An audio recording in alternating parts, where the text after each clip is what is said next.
Welcome back. We're talking about YouTube, and it's important to have an account. If you have a YouTube channel, you have the content to support it, it's definitely in your best interest from a search perspective. It's the second largest search engine after Google, and it's owned by Google, so that's another important factor, right?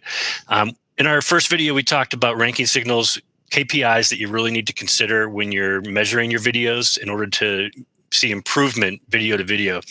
The second video we did was optimizing those videos. There's definitely some things you can do there to get your videos to stand out. And Jason's going to talk about our last one, which is the actual YouTube channel optimization. Jason? Yeah, thanks, Chuck.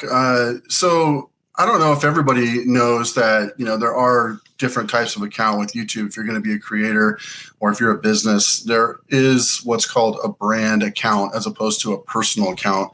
And really the main difference is that with a brand account, you can have multiple contributors, contribute or manage and help manage your brand account.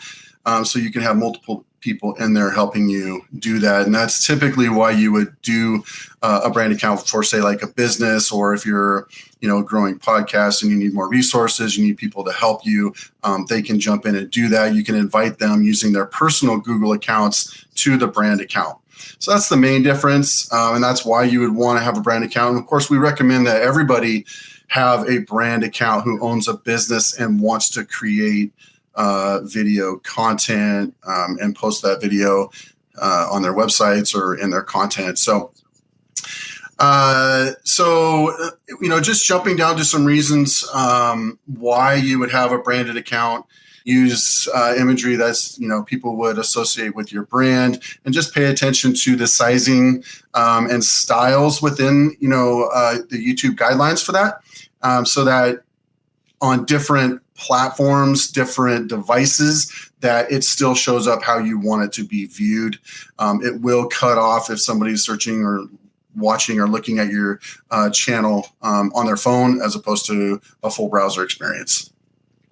Another thing you can do with your brand channel is uploading a brand intro video, and this will autoplay, or you can have it autoplay when somebody lands on your channel, and it can introduce folks to your brand, your products and services, or it can be any video really that you want. Maybe it's your most popular video you've ever created and you just want it to start showing, and that was, that'll get people hooked on your channel and then they'll subscribe.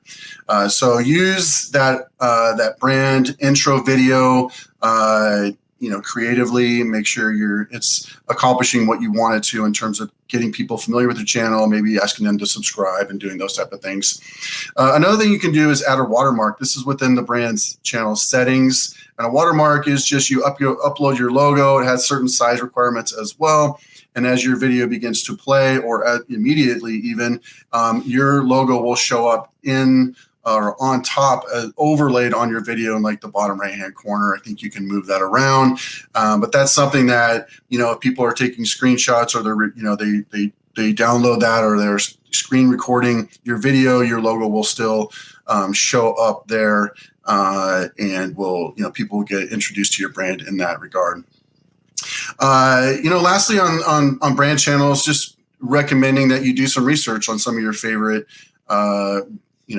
brand YouTube creators, whether, if you're in the sports, look at what, top brands like Nike, Adidas, or athletes are doing. If you're a podcaster, see what they're doing.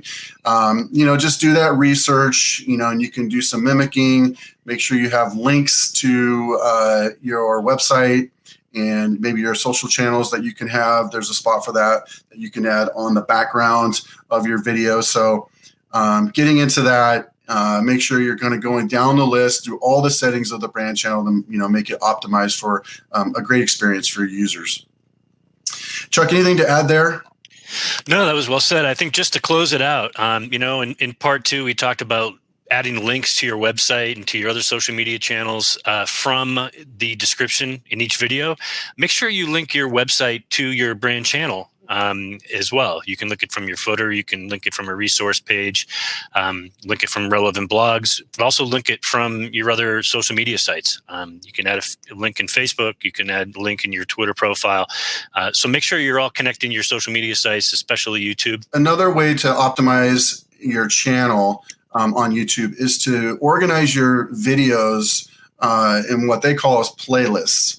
And this really just provides an easy way for a new user or even an experienced user that comes to your channel often to find the content that they really want to see. So in our case, we have SEO. We might have different topics. We have SEO, we have pay-per-click advertising, we have content creation.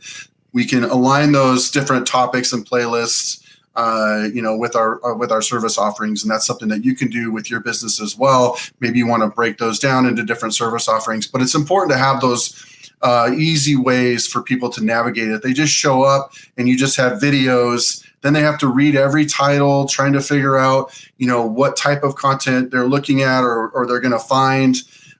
Maybe they're looking for something specific and they just have to scroll and scroll and scroll through videos. So that will help prevent some of that. They can get closer to what they're looking for with those playlists. The other benefit of having a playlist and videos within your playlist is that once somebody reaches, that the end of a video, say they make it to that 100% watch mark, YouTube will actually auto start the next video in that playlist. And so they can just click on that. They can, or they can click on a playlist and basically have all the videos play in sequential order. And you can actually manipulate that sequence as well. You can have, the first, second, third, and you can move those around so that each video will build on next. So it's important.